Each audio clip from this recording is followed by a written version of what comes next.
इस वीडियो में हम पढ़ेंगे जब भी कोई इलेक्ट्रॉन जो है वो एक ऑर्बिट से दूसरी ऑर्बिट पे जंप करता है तो उसे कितनी एनर्जी वो एब्जॉर्ब करता है या वो कितनी एनर्जी रिलीज करता है। वो एनर्जी का फॉर्मूला क्या होता है और यहाँ पे रेडबर्ग कांस्टेंट क्या होता है, उन सब चीज़ों के बारे में हम बात करेंगे। तो हम मान लेते हैं कि दो ऑर्बिट है हमारे पास, एक N1 ऑर्बिट है, एक N2 ऑर्बिट है। तो इलेक्ट्रॉन जो है वो एक ट्रांजिशन कर रहा है, वो कहाँ से कहाँ जा रहा है, N1 से जा रहा है N2 ऑर्बिट पे। तो सिंपल सी बात है, वो N1 ऑर्बिट लोअर ऑर्बिट है, N2 हायर ऑर्बिट है। तो N1 की एनर्जी क्या होगी, कम होगी, और N2 की एनर्जी क्या होगी, ज्यादा होगी। तो अगर वो कम एनर्जी से ज्यादा एनर्जी में जाएगा तो उसे बीच में एनर्जी गेन करनी पड़ेगी, ताकि वो जितनी एनर्जी इस ऑर्बिट की है उतनी एनर्जी गेन कर ले पूरी। तो जैसे फॉर एग्जांपल सिंपल एग्जांपल से समझते हैं। जैसे यहाँ पे दो ऑर्बिट है हमारे पास, ये न्यूक्लियस है, ये फर्स्ट ऑर्बिट है N1, और ये N2 जो है ये सेकंड ऑर्बिट है। इस वाले ऑर्बिट की जो एनर्जी है वो मान लीजिए 10 इलेक्ट्रॉन वोल्ट है, और इस वाली ऑर्बिट की एनर्जी कितनी है, 30 इलेक्ट्रॉन वोल्ट है। तो जब इलेक्ट्रॉन N1 ऑर्बिट में है, जब इलेक्ट्रॉन कौन सी ऑर्बिट में है, N1 ऑर्बिट में है, तो उसके पास कितनी एनर्जी होगी, 10 इलेक्ट्रॉन वोल्ट की। लेकिन जब वो N1 ऑर्बिट से N2 ऑर्बिट पे जंप करेगा तो उसे कितनी एनर्जी गेन करनी पड़ेगी, 20 इलेक्ट्रॉन वोल्ट एनर्जी क्या करनी पड़ेगी, गेन करनी पड़ेगी, ताकि उसकी एनर्जी कितनी हो जाए, 30 इलेक्ट्रॉन वोल्ट हो जाए। क्लियर हुआ। तो इलेक्ट्रॉन एनर्जी गेन करेगा, तो एनर्जी जो गेन करेगा वो डिपेंड करता है वो कौन सी ऑर्बिट से कौन सी ऑर्बिट में जा रहा है। अगर वो हायर से लोअर में आएगा तो वो एनर्जी क्या करेगा, लॉस करेगा, बिकॉज अगर वो हायर ऑर्बिट पे होगा तो उसके पास एनर्जी कितनी होगी, 30 इलेक्ट्रॉन वोल्ट, और अगर उसे लोअर ऑर्बिट में आना है तो उसे एनर्जी कितनी चाहिए, 10 इलेक्ट्रॉन वोल्ट। तो उस केस में वो एनर्जी क्या करेगा, लॉस कर देगा। तो हम यहाँ पे एक फॉर्मूला डिराइव करेंगे जिससे हमें ये पता चलेगा वो कितनी एनर्जी लॉस करेगा या कितनी एनर्जी गेन करेगा। उस फॉर्मूले में सिर्फ हमें ये पता होना चाहिए कि N1 कौन सी ऑर्बिट पे से जा रहा है और कौन सी ऑर्बिट पे आ रहा है, मतलब ट्रांजिशन ऑर्बिट्स कौन सी हैं। तो जैसा कि हमने लास्ट वीडियो में डिस्कस किया था कि एनर्जी होती है किसी भी इलेक्ट्रॉन की, जब वो किसी ऑर्बिट पे रिवॉल्व करता है, उस एनर्जी का फॉर्मूला होता है -13.6 into Z square upon N square. Z का मतलब पता ही है, एटॉमिक नंबर, हाइड्रोजन एटम है तो जेड की वैल्यू 1 हो जाएगी, और एन का मतलब होता है ऑर्बिट कौन सी है। फर्स्ट ऑर्बिट होगी तो एन की वैल्यू 1, सेकंड ऑर्बिट होगी तो एन की वैल्यू 2। अगर हाइड्रोजन एटम है तो जेड की वैल्यू 1, हीलियम है जेड की वैल्यू 2, इस तरह से। ठीक है। तो अगर हम बात करें इसी इलेक्ट्रॉन की एनर्जी, ये इलेक्ट्रॉन की एनर्जी है ना, किसी भी ऑर्बिट पे रिवॉल्व कर रहा है, तो मान लीजिए अगर वो इलेक्ट्रॉन सेकंड ऑर्बिट पे है तो सेकंड ऑर्बिट पे उसकी एनर्जी कितनी होगी, E2 बराबर -13.6 इंटू जेड स्क्वायर। जेड तो सेम रहने वाला है क्योंकि इलेक्ट्रॉन हाइड्रोजन का ही है, क्योंकि ये इलेक्ट्रॉन जब फर्स्ट ऑर्बिट में रहेगा तो भी हाइड्रोजन का ही इलेक्ट्रॉन रहेगा, और जब ये सेकंड पे जंप करेगा तो भी ये इलेक्ट्रॉन किसका रहेगा, हाइड्रोजन का ही रहेगा। तो जो एनर्जी होगी इसकी फाइनल और E2 एनर्जी जो होगी उसकी सेकंड ऑर्बिट में, तो -13.6 into Z square upon N2 का स्क्वायर, क्योंकि सेकंड N2 ऑर्बिट है। और N1 ऑर्बिट में उसकी एनर्जी कितनी होगी, E1 बराबर -13.6 into Z square upon N1 square. तो अब क्या कर रहा है इलेक्ट्रॉन, जो हमने क्या ज्यूम किया है कि इलेक्ट्रॉन जो है वो N1 ऑर्बिट से किस पे जा रहा है, N2 ऑर्बिट पे। तो जब वो N1 से N2 पे जाएगा तो N2 हायर एनर्जी वाली ऑर्बिट है, तो एनर्जी क्या करेगा, गेन करेगा। तो वो एनर्जी गेन किसके बराबर करता है, इन दोनों ऑर्बिट के बीच में जो एनर्जी डिफरेंस होता है ना, उतनी ही एनर्जी वो गेन करेगा। तो हमें बेसिकली ये निकालना है कि इन दोनों ऑर्बिट के बीच में एनर्जी डिफरेंस कितना होगा। तो डेल ई की वैल्यू निकालेंगे, तो ये कैसे निकलेगी, फाइनल माइनस इनिशियल। तो फाइनल एनर्जी कितनी है, मतलब जहां पे वो जा रहा है N2 पे, -13.6 into Z square upon N2 का स्क्वायर, माइनस इनिशियल एनर्जी कितनी है, -13.6 into Z square upon N1 का स्क्वायर। तो ये माइनस माइनस क्या हुआ, प्लस हो गया, और यहां से हमने क्या कॉमन लिया, 13.6 इंटू जेड स्क्वायर जो है वो कॉमन ले लिया, तो ये बचा 1 अपॉन N1 का स्क्वायर माइनस 1 अपॉन N2 का स्क्वायर, इस तरह से। और एनर्जी की यूनिट क्या है, इलेक्ट्रॉन वोल्ट पर एटम। तो यहाँ पे N1 लोअर ऑर्बिट है और N2 क्या बताइए हमने, हायर ऑर्बिट बताइए। तो क्लियर हुआ। तो ध्यान रखना है, अब वो एनर्जी लॉस करेगा या गेन करेगा, वो डिपेंड करता है वो लोअर ऑर्बिट से हायर में जा रहा है या हायर से लोअर में आ रहा है। तो सिर्फ हमें अब अगर हमें ये निकालना है कि वो इलेक्ट्रॉन एनर्जी कितनी गेन करेगा, मतलब दो ऑर्बिट के बीच में कितना एनर्जी डिफरेंस होगा, तो वो हम इस फॉर्मूले से कैलकुलेट कर सकते हैं। और ये एनर्जी डिफरेंस उन दो ऑर्बिट के बीच का है, किसका, N1 और N2। तो जो भी वो ऑर्बिट है जिनके बीच में ट्रांजिशन हो रहा है, हमें उसकी वैल्यू रख देनी है यहाँ पे N1 और N2 की जगह पे। तो हमारे जो चेंज इन एनर्जी आएगा बिटवीन टू ट्रांजिट ऑर्बिट वो निकल जाएगी। अब इसी फॉर्मूले को हम थोड़ा और बढ़ा देते हैं और इसमें हम वेवलेंथ को इंट्रोड्यूस कर देते हैं, क्योंकि आगे जाके हमने हाइड्रोजन स्पेक्ट्रम पढ़ना है, तो वहां पे हम वेवलेंथ की फॉर्म में ही सारे क्वेश्चंस करेंगे। तो मान लीजिए जो इलेक्ट्रॉन है वो ट्रांजिशन कर रहा है कहाँ से N1 से N2 पे जा रहा है, ठीक है। तो जो चेंज इन एनर्जी है वो हमने अभी निकाला -13.6 into Z square 1/N1 square minus 1/N2 square. अब हम क्या करेंगे, एनर्जी का जो फॉर्मूला होता है प्लैंक्स के अकॉर्डिंग क्या होता है, hc/λ। तो hc/λ बराबर 13.6 into Z square 1/N1 square minus 1/N2 square. तो यहाँ से हम 1/λ की वैल्यू निकालेंगे, तो 1/λ की वैल्यू हो जाएगी 13.6 into Z square upon HC, bracket में आ जाएगा 1/N1 square minus 1/N2 square. तो 1/λ बराबर 13.6 जेड स्क्वायर को बाहर लिख दिया, 13.6 upon HC into Z square 1/N1 square minus 1/N2 square. तो जब हम यहाँ पे H की वैल्यू रखेंगे 6.67 into 10 to the power minus 34 joule second और C speed of light 3 into 10 to the power 8 metre पर सेकंड। तो जब हम इसको सॉल्व करेंगे तो ये वैल्यू जो आती है ये रेडबर्ग कॉन्स्टेंट के बराबर आती है। मतलब कितनी आती है value, 1.097 into 10 to the power 7 metre inverse के बराबर ये वैल्यू आती है, और इसी को हम बोलते हैं रेडबर्ग कॉन्स्टेंट, RH से डिनोट करते हैं, ठीक है। तो ये जो हमारा फॉर्मूला है बन जाएगा 1/λ बराबर RH मतलब Rydberg constant into Z square bracket में 1/N1 square minus 1/N2 square. तो यहाँ पे हमें N1 लोअर ऑर्बिट है और N2 क्या है, हायर ऑर्बिट है। तो ये ध्यान रखना है, N1 जो है वो लोअर ऑर्बिट है और N2 क्या है, हायर ऑर्बिट है। Lambda wavelength, RH Rydberg constant and Z हमें डिनोट करता है एटॉमिक नंबर को। मतलब अगर हाइड्रोजन एटम की हम बात करेंगे तो Z की वैल्यू क्या लेंगे, 1 लेंगे। अगर हीलियम एटम की हम बात करेंगे तो Z की वैल्यू 2 लेंगे। लिथियम की बात करेंगे Z की वैल्यू 3 लेंगे। तो बेसिकली हम इस चैप्टर में हाइड्रोजन स्पेक्ट्रम पढ़ेंगे, हमारा नेक्स्ट टॉपिक है। तो Z की वैल्यू कितनी आएगी, 1 आएगी।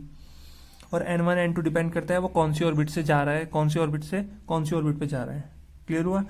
तो आज की इस वीडियो में हमने बात करी energy difference between two orbits, मतलब दो ऑर्बिट्स के बीच में एनर्जी डिफरेंस कितना, क्या, कैसे निकालते हैं, और रेडबर्ग कांस्टेंट क्या होता है। अब इन्हीं के ऊपर बेस्ड कुछ न्यूमेरिकल्स देख लेते हैं। जैसे हमें क्वेश्चन दे रखा है कि calculate the energy associated with the first orbit of helium plus, what is the radius of this orbit. तो हीलियम प्लस जो एटम है उसके फर्स्ट ऑर्बिट में जो इलेक्ट्रॉन होगा उसकी कितनी एनर्जी होगी। तो फर्स्ट ऑर्बिट के लिए n की वैल्यू कितनी होती है, 1, और हीलियम एटम है तो z की वैल्यू कितनी हो जाएगी, 2। तो एनर्जी का सिंपल फॉर्मूला होता है -13.6 into Z square upon N square. तो यहाँ पे अगर हम क्वेश्चन ध्यान से देखें तो यहाँ पे हमें एक पर्टिकुलर ऑर्बिट की एनर्जी पूछ रहा है, हमें यहाँ पे एनर्जी डिफरेंस नहीं पूछ रहा है दो ट्रांसिट ऑर्बिट के बीच का।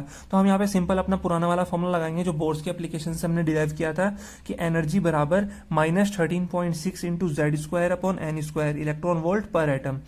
यहाँ पे z की वैल्यू कितनी है, 2, तो 2 का स्क्वायर कितना होता है, 4 अपॉन n की वैल्यू है 1। तो इसे सॉल्व करेंगे तो एनर्जी आ जाएगी -54.4 इलेक्ट्रॉन वोल्ट पर एटम।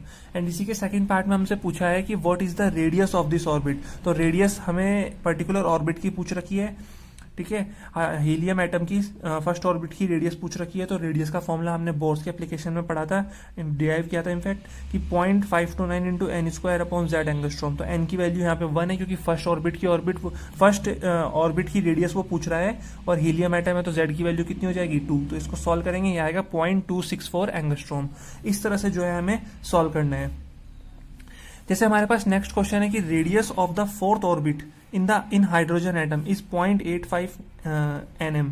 मतलब जो हाइड्रोजन एटम है उसकी जो फोर्थ ऑर्बिट है उसकी रेडियस कितनी है, 0.85 नैनोमीटर है। तो calculate the velocity of the electron in this orbit.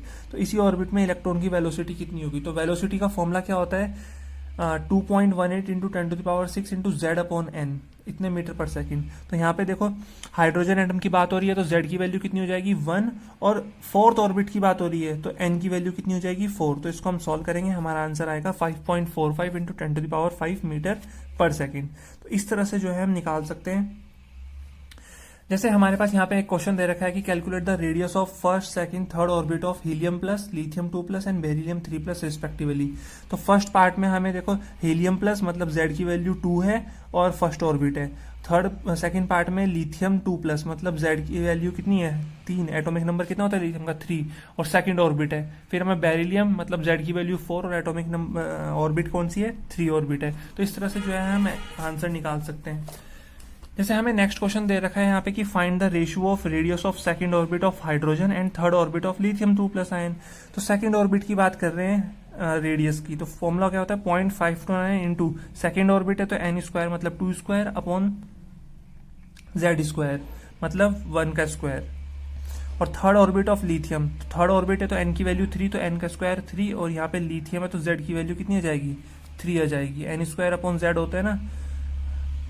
तो यहाँ पे ये आंसर आया 0.529/3। तो इनका रेशियो हमने निकाला, रेशियो आया 4/3। तो इस तरह से हम ये क्वेश्चंस जो है कर सकते हैं, ठीक है। एक चीज हमेशा ध्यान रखना है, ग्राउंड स्टेट अगर कहीं यहाँ पे तो सिंपल हमें दे रखा है कि फोर्थ ऑर्बिट है, फिफ्थ ऑर्बिट है, थर्ड ऑर्बिट है, सेकंड ऑर्बिट है या फर्स्ट ऑर्बिट है।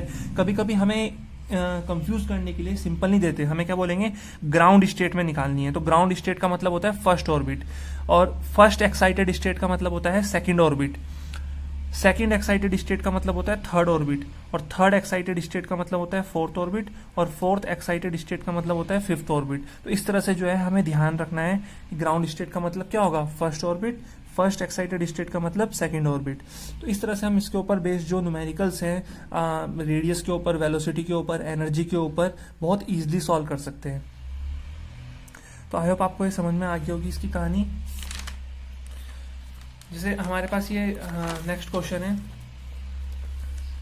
कि calculate the lambda emitted during the transition of electron. यहाँ पे क्या है, ट्रांजिशन करा रहे हैं हम इलेक्ट्रॉन का, जैसे हमने अभी फॉर्मूला पढ़ा था ना इस वीडियो में, जो ट्रांजिशन के ऊपर फॉर्मूला है between two levels of lithium 2+। तो यहाँ पे हमें z की वैल्यू मिल गई 2 है क्योंकि lithium 2+, whose sum is 4 and difference is 2। तो यहाँ पे हमें ये भी नहीं बताया है कि कौन सी ऑर्बिट से कौन सी ऑर्बिट में जा रहा है, तो उसके लिए हिंट दे रखी है, उन दो ऑर्बिट का सम 4 है और उनका डिफरेंस 2 है। तो कोई ऐसे दो नंबर जिनका सम जो है वो 4 होता है और डिफरेंस उनका 2 होता है, तो कौन से होंगे वो, 3 और 1। इसका मतलब इलेक्ट्रॉन जो है वो फर्स्ट ऑर्बिट से जा रहा है थर्ड ऑर्बिट में, ठीक है। तो n2 की वैल्यू यहाँ पे 3 होगी और n1 की 1 होगी, क्योंकि इन्हीं के बीच का 3 - 1 कितना होता है, 2 होता है। तो हमने फॉर्मूला लगाया 1/λ बराबर Rydberg constant dot into Z square 1/n1 square minus 1/n2 square. हमने यहाँ पे सब चीज़ की वैल्यू रखी, सॉल्व किया, हमारा लैम्डा आ गया 1.14 इंटू 10⁻⁻8 मीटर। क्लियर हुआ। ऐसे ही हमारे पास एक एनसीईआरटी की न्यूमेरिकल प्रॉब्लम है, क्या है वो कि electromagnetic radiation of wavelength 242 nanometre is just sufficient to ionise the nitrogen atom. मतलब एक ईएम वेव है, एक ईएम इलेक्ट्रोमैग्नेटिक रेडिएशन है जिसकी वेवलेंथ कितनी है, 242 नैनोमीटर है, वो सफिशिएंट है नाइट्रोजन एटम को आयोनाइज करने के लिए। आयोनाइज करने के लिए मतलब नाइट्रोजन एटम को एक्साइटेड स्टेट में भेजने के लिए, इलेक्ट्रॉन उससे निकालने के लिए। तो अगर नाइट्रोजन एटम से इलेक्ट्रॉन निकलेगा तो वो एक्साइटेड स्टेट में आ जाएगा। तो calculate the ionisation energy of sodium, sorry ये सोडियम है, ये नाइट्रोजन नहीं है, सोडियम एटम है। Calculate the ionisation energy of sodium in kilo joule per mole. तो आयोनाइजेशन एनर्जी भी निकालनी है किलो जूल पर मोल में। तो सबसे पहले हम सिंपल एनर्जी निकालते हैं। तो एनर्जी का फॉर्मूला होता है hc/λ। तो h की वैल्यू हमें पता है, प्लैंक्स कांस्टेंट है 6.626 into 10⁻⁻34 joule second, and c is speed of light, इसकी वैल्यू कितनी होती है 3 इंटू 10⁻8 मीटर पर सेकेंड, और लैम्डा हमें गिवन है क्वेश्चन में 242 नैनोमीटर को मीटर में कन्वर्ट कर लेंगे, 10⁻⁻9 से कन्वर्ट मल्टीप्लाई कर देंगे और ये सॉल्व करेंगे तो हमारा आंसर आएगा 8.21 इंटू 10⁻⁻19 जूल। लेकिन हमें जो एनर्जी है वो हमें किलो जूल पर मोल में पूछ रखी है, तो हमारी किस में आई है, ये हमारी आई जूल में। तो इसे हम क्या करेंगे, पहले पर मोल का मतलब है एक मोल से डिवाइड मल्टीप्लाई कर देंगे, पर मोल में निकालनी है ना। तो ये हमने किया मल्टीप्लाई 6.023 और फिर इसे जूल में जो आंसर आया उसे 1000 से डिवाइड किया, तो ये किलो जूल पर मोल में हमारा आंसर आ गया। तो इस तरह से जो है हम कर सकते हैं इन क्वेश्चंस को, बहुत इजी क्वेश्चंस हैं। तो आई होप आपको आज की वीडियो समझ में आ गई होगी कि दो ऑर्बिट के बीच में एनर्जी डिफरेंस कैसे निकालते हैं और यहाँ पे रेडबर्ग कांस्टेंट की एंट्री कैसे होती है।